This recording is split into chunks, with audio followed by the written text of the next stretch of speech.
Welcome, everybody, to DNF. This is the most important Formula One show, which is why I, Spencer Hall, am joined by Jessica Smetana to discuss what we know as experts in our field. Jessica, you and I, both experts on, of course, Formula One and everything else, really. But most of all, we love France. You just came back from a trip to France less than 2 months ago, Spencer. And it struck me as surprising that as the world tuned in to watch the opening games, the opening ceremony of the Olympic Games in Paris, the world, specifically Americans, may not be very familiar with how the French do things. Yes. And it's been a hot topic of conversation these last few days. It has been, especially for people who insist that every country should do what they want as Americans. Love that. Absolutely love walking into a party that's not a pizza party and going, you guys should order pizza. So my question for you, based on the very absurd reaction to the opening ceremony of the Paris Olympic Games, has F1 conditioned you to have a sort of baseline expectation level for what a country will put forward at a sporting event? Absolutely. Absolutely. Because you never know what you're getting. You have no clue. If you're an F1 fan and you've watched the anthem presented at different countries in varying degrees of preparation and quality, you know that they might have spent 5 minutes and found a guy down the street who could play a trumpet to kind of play the anthem correctly. Or it might be a multimedia spectacle that I'm sure you're definitely not prepared for. So you really never know what you're getting, because you need to think of it this way.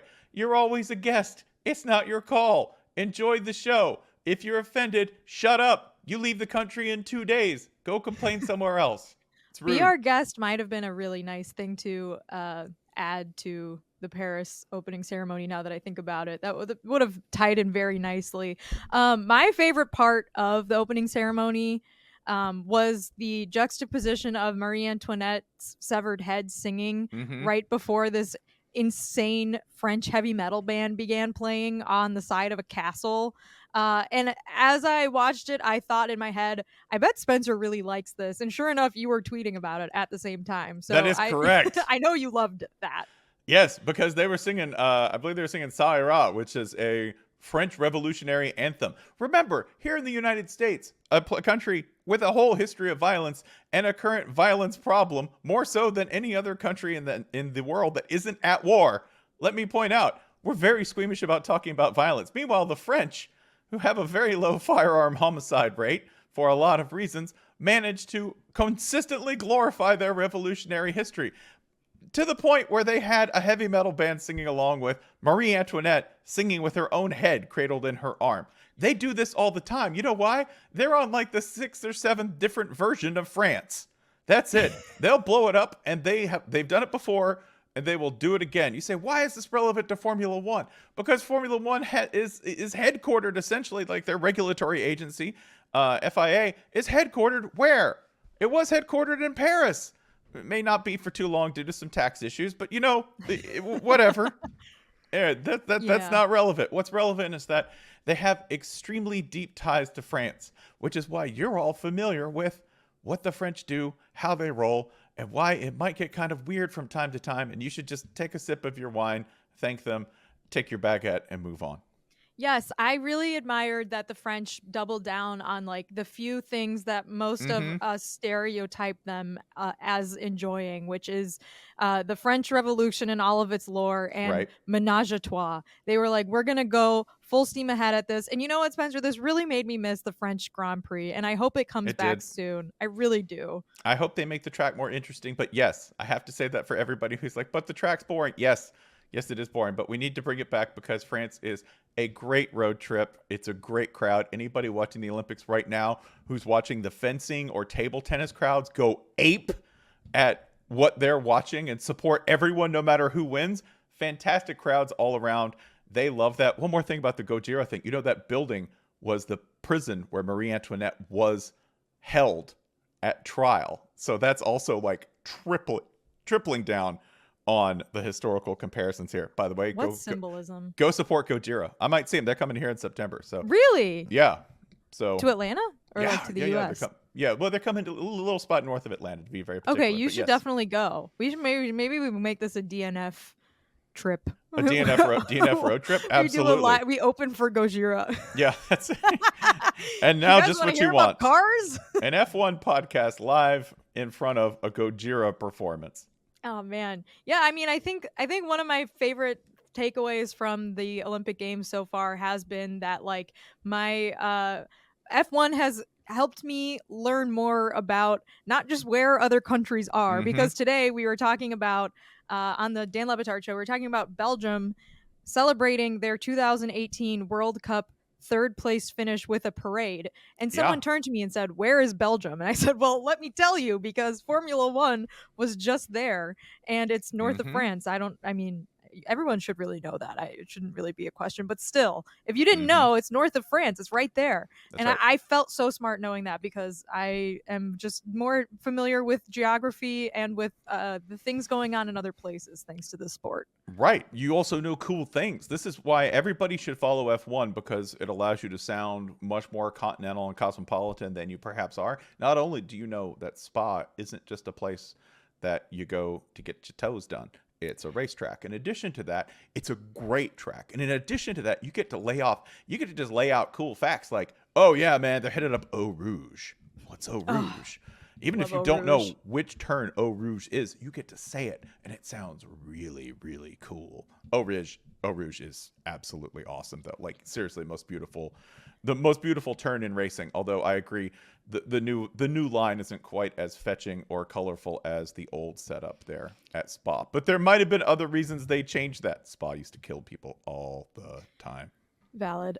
So yes, my like broad strokes painting a picture reaction from Spa this weekend was how gorgeous a clear sky day is with the sightlines that you can get from the helicopter shot of the race. I thought that the camera crew and the feed on Sky they did such a good job of showing you this like really cool overhead angle, so you could see the turns and the elevation changes and how high, like how steep some of the hills are that these cars are climbing up. And I thought that they did such a good job with that, and it looked so gorgeous. And we know how big this track is, right? Like this track is humongous, and that actually came into play in a very interesting way with the whole debacle of George Russell not having the correct race weight for his car. So we will get to that. But before we talk about the fallout of the disqualification of George Russell and the winning Mercedes after this race, we should probably just talk about like what happened during the race that led us there, because it turned out to be quite an interesting race for the Mercedes, battling each other on different tire strategies up until the very last lap. Yeah. This is continuing a DNF theme here, Jessica, which is 2024 might be interesting. Might be more, not just, oh, I'm just selling you on what's happening in sixth place. No, there's really interesting things happening at the top and during races, not just in our off weeks. We've had a very momentous, for better and worse, off-season, preseason, and in-season for this sport. But the actual racing is starting to get interesting. And that's before, yes, we get to the disqualification. Because if I'd gotten you to this point and I'd said, hey, guess what? McLaren isn't just competitive. They're beating people. Lewis Hamilton has not just won a race, right? He has won multiple races now. All right. Forget how it happened this weekend. Okay. A dub is a dub. We take it. You walk it off. Does it count? It counts. It counts. Okay. Every Lewis Hamilton stand right now is nodding so hard that they're straining vertebrae in their neck, but it counts. If I were to tell you that on all of this, there may be serious cracks in the armor of the Red Bull machine, visible ones during races, no less, you'd be stunned. And yet, here we are. Verstappen with a fourth place finish. Ferrari managing to do what they do, which is to be maddeningly inconsistent at all times. That's what we're still looking at here. And yet, even Ferrari's kind of interesting, because who's coming on board? Hamilton, who appears to be having I think, no serious degradation of his powers as a driver. It's insane how many different threads you can pull out of the sport at this point at the end of July, right before going into the summer break. Yeah, 100%. I'm very pleasantly surprised by this. I think when the season started, we were like, "Ooh, this might be more like last year than we want it to be in terms of Red Bull dominance." But so far, so good. And this weekend, I think, was a pretty solid indication of that, because you had Max starting from P11 with the grid penalty, even though, yes, he qualified fastest on Saturday. He still wasn't able, like, there were so many times last season where he would have a grid penalty or something would happen, and from like 12th place, Max would still end up winning the race or still finish on the podium. And it felt like no matter where he started, his car was just so much faster that he could make up so much time during the race. And that really hasn't been the case so far. But I think certainly the most interesting thing is that George Russell was able to convince Mercedes somehow to let him do a one stop during this race, went all the way until the end on those hard tires. Lewis Hamilton was not permitted to do that, even though maybe he wanted to, or maybe he was, should have had the better strategy given he was the race leader for the majority of the race. Yeah.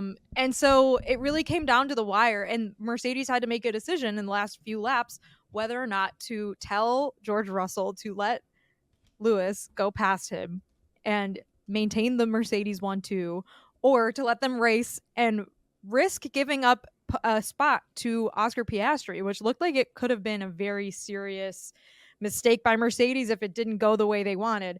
And it turned out that the Mercedes were just fast. Even on like the old tires, George Russell was able to keep the lead and keep the distance away from the McLaren, even though, he was getting closer and closer towards the end. And any tiny mistake, I think, would have been just devastating for Mercedes there. It would have looked like they made the wrong call. But then, George, credit to him, because he was able to actually bring it home, and it looked like it had been probably one of the best races of his career until that shocking note came out later on about his car being underweight. And to give you just a couple of, if you are not familiar with the particulars of this, when he finished, that car was 1.5 kilos over. Or under 1.5 kilos under, almost a rounding error when you're considering the overall weight of these cars, which have gotten heavier and heavier over the years. And to do that, you go, well, how rare is that? That's got to be really, really rare, given what these cars go through and given how carefully they're monitored. It hasn't happened since 2006. You haven't had anybody lose a podium spot, to DQ due to being underweight. So this is something that hasn't happened in the course of 18 years. And a lot of things played into it. Tire strategy obviously paid into it because of the degradation.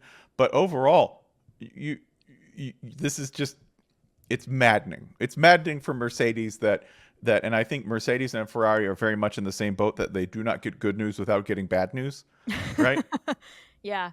Well, so I thought that like the best explanation given to how this works, because like we know that Formula One teams calculate the weights of the cars down to like the thousandth, because obviously the less weight you have, the faster you can drive. I know that it's much more complicated than that, but you want to be racing at a lighter weight. You don't want to carry extra weight for no reason.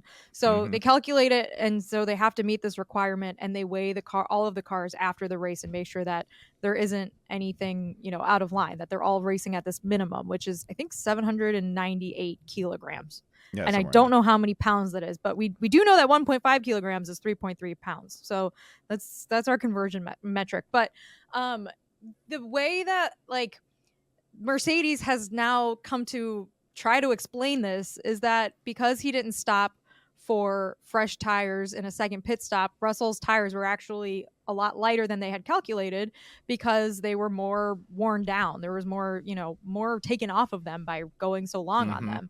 And so this is where the long Belgian Grand Prix track at Spa comes into place, because apparently, I did not know this, but I've heard this now from several F1 people. After the drivers finish a lap, finish the final lap of the race, they will do their, they do like an extra lap and then they can come back around to where they park for, after the race. And so normally drivers will intentionally like pick up rubber on their cars so that they make sure that they put on extra weight on the car. So since this track is so long, there actually is no extra lap after the race at Spa. So that may also come into play here. That may be a way that George was kind of just screwed based off of the circuit that they were on, and the one stop strategy might have worked if he was able to do that at a different track. So I find that that's super, super interesting. But yeah, this is a huge screw up for Mercedes to maybe not understand while they're changing the strategy mid race that they're going to be under, and none of it is going to count at all. Yeah. And again, this kind of fits with the overall arc of George Russell's career to this point. Unfortunately, that something good happens and then something bad happens, that there's a kind of maddening inconsistency even when it may not be his fault. And it's very hard for me to fault the driver for a pound and a half or a kilo and a half of error in the overall weight of the car. I'm sure some of you geniuses can do that, and please go right ahead and blame George for that if you can. I'd love to see the math. But speaking of math, so 1.5 kilos, 3.3 pounds. I brought a prop in to show you how much that is, because it's not a lot. 3 pounds is not a lot. Sure. I've seen Reddit posts theorizing if George Russell had peed himself during the race, would his car have been over? And I don't want to read the comments of that, but my guess is no, unless it's 3 pounds of urine. And then you have to wonder how much gets absorbed by the seat. Someone probably did this math on Reddit. You know what? We're not going to go there. I brought in a prop to show you, Spencer. This is our Batard show magic creative content. And it weighs 3 pounds, because you know what's inside of this thing? 3 pounds of pure sugar. And this is how much goes into one batch of cafecito. Okay. So this is how much weight was missing from George's car that took away his second win of the season in Formula One. Yeah. If you want to know why everyone in Miami is very awake and yet very unstable all at the same time, you're looking at this it. White powdery substance that I'm holding. It's definitely a white powdery substance. The that only I'm one sure associated with Miami. I wanted to discuss, I understand there are a lot of things with the race. I want to get to, can we get to something that is not necessarily in the race, but that happened and that I really want to talk about before we get too far into this, which is we finally decided, someone in Spain finally woke up and decided the fate of Carlos Sainz. I hope it was Carlos. I don't know if it was him. I don't know who is on his management team. They have a very unusual calendar, even by my standards, in terms of answering emails and phones and showing up on time. They finally made a decision. Carlos Sainz is going to Williams. Yeah, he is going to Williams, which felt like a place he did not really want to decide that he was going to go to unless he exhausted all of his other options for the first half of the season. So what do we make of this? Also, sorry to Logan Sargent. They kind of didn't. They did the Formula One thing of woohoo! Carlos is coming to Williams. Ooh, that means not. Thank you, Logan. Thank you, Logan. Usually you get that post, right? Yeah. Although, I think a lot of fans expected Logan Sargent would not be back at Williams next year. Still, you kind of feel bad for him. It's just ooh. It just never worked. It never had a pulse. You know. It wasn't Nikita Mazepin bad, but it was never much more than he was bringing up the sad wagon, right? He was the sad wagon for most races. He did out-qualify Sergio Perez a few times this season, so yes, we'll give him that. It might have more to do with Sergio Perez's up and down 2024 season than anything else, than any overall quality on Logan Sargent's part. But you can't take that away from him, right? We're counting this as a dub for Lewis. We'll count that as a win for Logan Sargent when he looks back on all of this. I look forward to watching him race successfully at Le Mans, which is, definitely one of the places he could end up That would be fun. That'd be fun. It's a great race. You should go do it. So yes, Sainz is going to Williams. So now Williams has a no appendix roster of him and Alex Albon for next year, which are two very good drivers. We know that James Vowles has kind of like reinvigorated Williams, I guess, but they still have a lot to overcome, being one of the slower cars on the grid and just having, not nearly the amount of success lately that the other teams have had. But I think on the one hand, like it's good for Carlos to end up somewhere and not have to get like frozen out of a seat for next season, which looked like it could be a possibility the longer it dragged out. And on the other hand, like I think like they'll be legitimately competitive at times. I don't think that it's a total step down, but obviously it is from Ferrari because it's Ferrari. But Albon has done great things in the Williams at times. I'm trying to be positive here. I appreciate this. I think there's a lot of positives. I think that there were a couple of moves that boxed Sainz in and eliminated other options for him, right? Ollie Bierman going to Haas definitely, like, I think changed the calculus slightly. I think Red Bull deciding to re-up with Checo, that was another one that really sort of, I think probably limited everyone's options.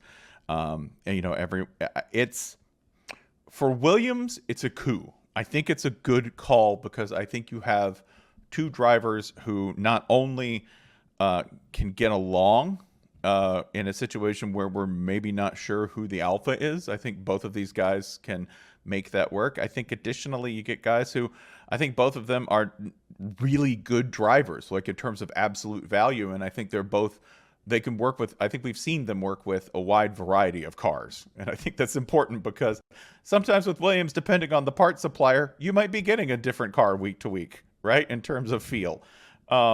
So I think that they can handle the kind of variance and the kind of underdog mentality that you need to have at Williams. For Sainz, can we take like a 30,000 foot view here?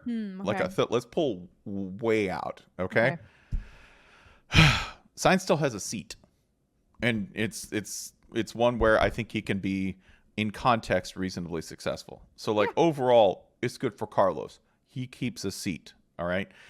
Usually when people get booted from a seat in favor of somebody else, it ends with them leaving, right? A lot of the time it ends with them leaving the division entirely. So it's positive. I don't think it's where we envisioned Carlos going, say 3 or 4 months ago when we were all playing, driver fantasy league and going musical chairs. Yeah, he'd be great at Mercedes, right? We could see him slipping into McLaren if this guy goes, right? Well, not McLaren, they were settled, but point being, Red Bull also doubling down on keeping Sergio Perez for the rest of the season. I don't know if it's related because obviously we're talking about the 2025 season with Sainz, but it could be that may have been something he had his eyes set on. Right. And so now that they're committed to Perez, maybe it just feels less certain for him to wait for a better seat to open. Yeah. Can we agree though? It's for Carlos. You could file it as disappointing. It's a little disappointing for him. I mean, I think the writing was on the wall when Lewis took the second Ferrari seat, right? Like he's good enough to be the best driver on a good team, but not good enough to be the best driver on a great team because he's always going to be behind like a Leclerc. He would have been, he wouldn't have been considered for the top seat in a Red Bull or in a Mercedes in a serious way. So I don't know. Lewis taking his seat, I think, was where the writing was on the wall. But you never know. I mean, like with all of the dysfunction going on in the rest of some of these teams, he could have ended up somewhere that felt less like a step down to a worse team, I guess you could say. But he gets to stay in F1, and obviously we will see. I don't know exactly what the terms of the contract are, so I don't know how long he's locked in there. But we've got him at Bottas tier now. He's now at Valtteri Bottas tier, where you go. I'm just glad he's still around. I'm glad he's still around, and maybe they can snag some points. Actually, Valtteri's not going to snag any points with this team or this car, but grab some points if you can. Yeah. That's where he's headed. Yeah, I like Carlos. I'm happy for him. Happy he's not leaving F1. Hey, an adorable guy. Everyone's mom likes him, and fantastic on social media, as well as the kind of guy who occasionally will just have that kind of race. He'll have that race where you go, whew, if he was that every week, right? Lightning in a bottle. I do want to talk about the absurdity of a sport telling you after it's ended that the person who won is not the real winner. And I want to ask you if you feel like there is any other way that we can do this in F1 other than we have the guy stand on top of the podium and get champagne dumped on him, and then an hour later tell him, psych, you actually lost. No, this is really the only way to do it. This is all we got. That's all we got. Like, and I say that coming from my primary racing background of NASCAR, where cheating is not just enshrined in the rules, and it is a part of the culture. And when a racer wins, I think you always assume the party is for the party, and that the points might be there on Monday and they might not. And that's really kind of how you have to do it. There's not a better way to go about it. I don't think you want to. Here's the thing with delaying that. Like, if you delayed it, if you said, okay, we'll handle this on Wednesday, right? When everybody settles down. The longer you give F1 people to litigate, make calls, and twist some wrists in terms of making outcomes happen in, follow my language here, an extracurricular or extra political way, right? The longer I give you to run around the fence and find a way to keep your guy on the podium, or suggest that, I don't know, it's too much to really punish somebody for this now. Let's just go ahead and let's let it slide. And then the next time, we'll really do it.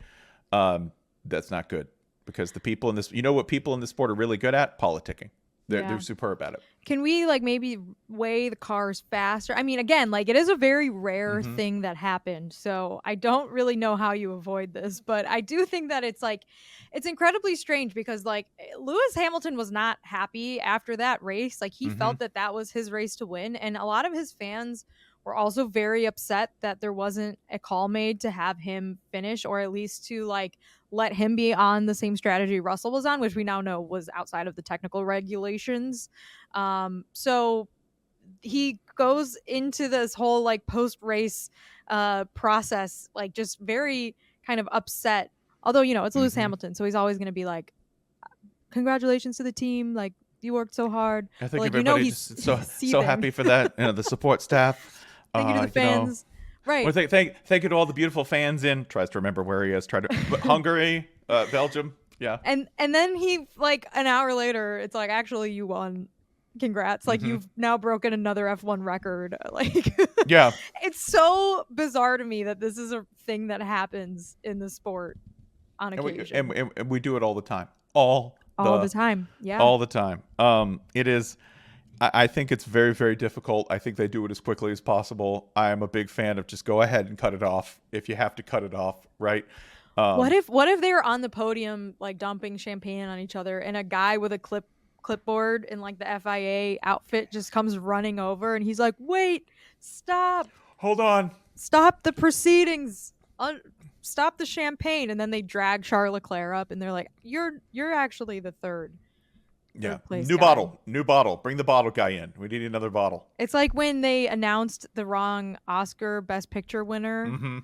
That is one of the most memorable nights of my life. The guy was just like, Moonlight. And it became a meme. Oh, that's how they should announce the F1 winners. You go past the checkered flag, and then some guy with a Price Waterhouse Cooper briefcase comes up and reads who the winners are.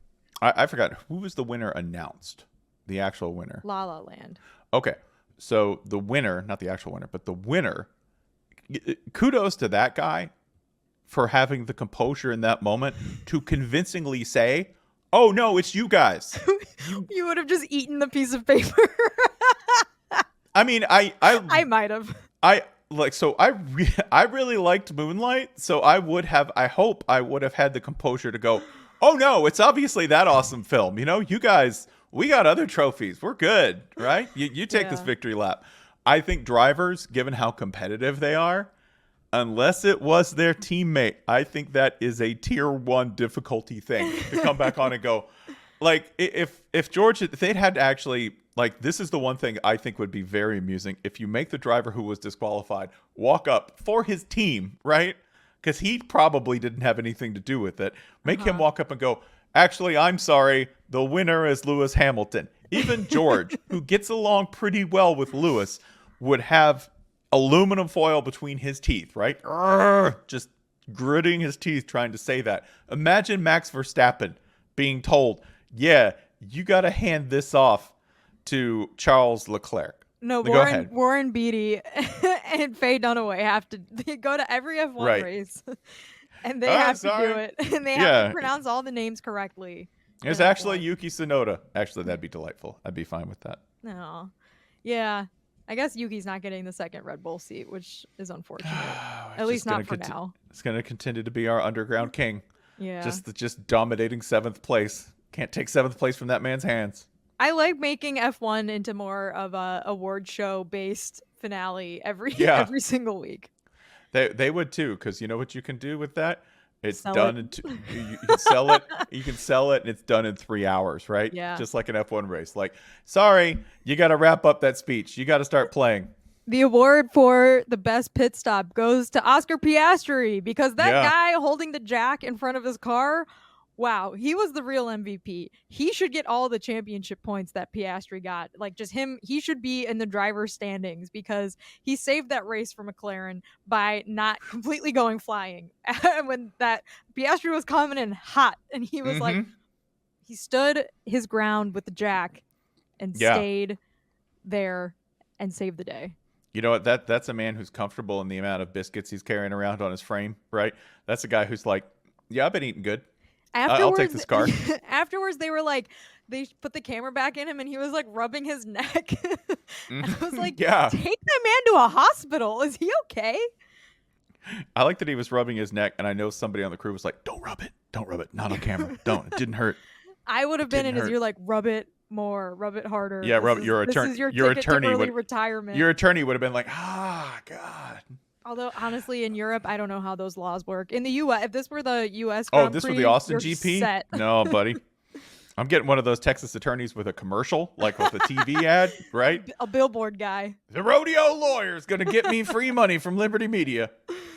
Yeah, I shout out to that guy. I don't know his name, but he was the real MVP of the race. Stud. McLaren's pit crew comes to work. Yes, they do not phone a single pit stop in, unlike some others.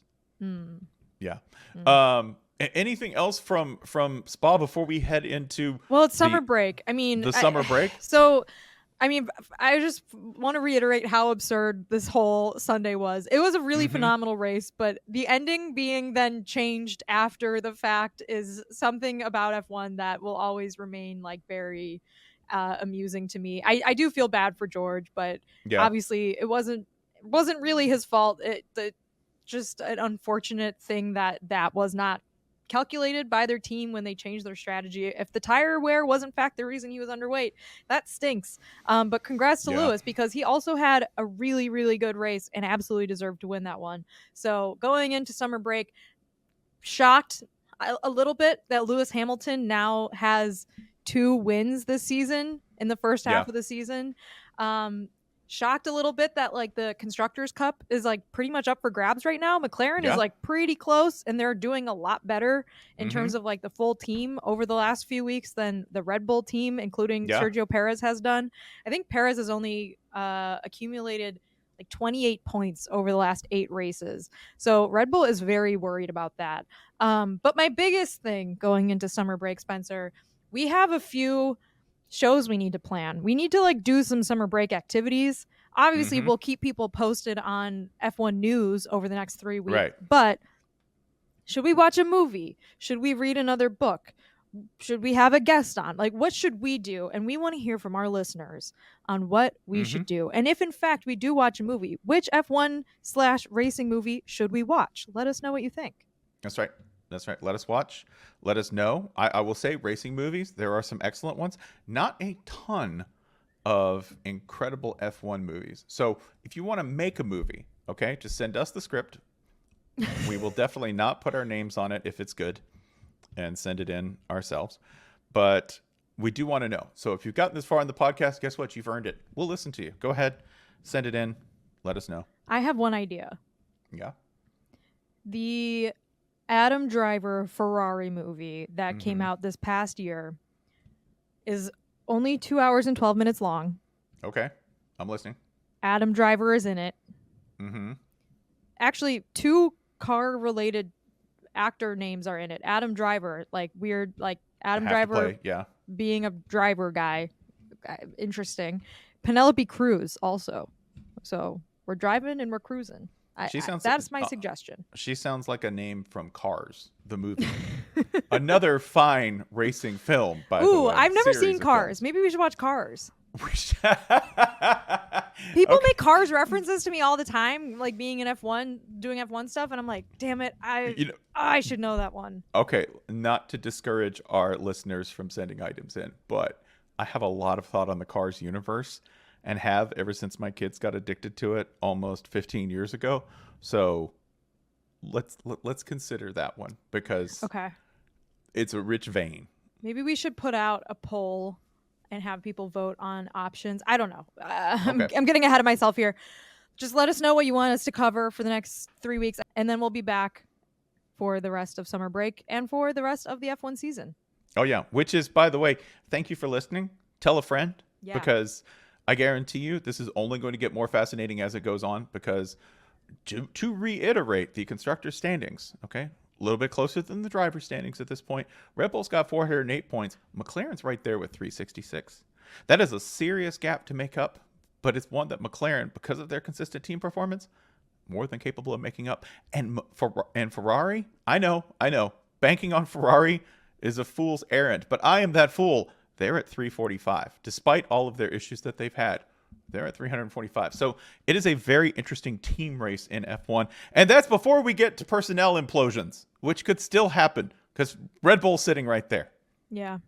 And shout out to Mattia Binotto, our buddy, back in F1, joining Audi as the new boss of next year's Audi project. So that's exciting news. We'll definitely talk more about that during summer break, but yes, so excited to have him back. Welcome back to Swiss Barton Fink. Yes. For everyone here, for our producers, for myself, and for Jessica, thank you for listening. We will see you guys in 2 weeks. 2 weeks, you will hear from us, where we'll be talking about Cars, maybe. The movie?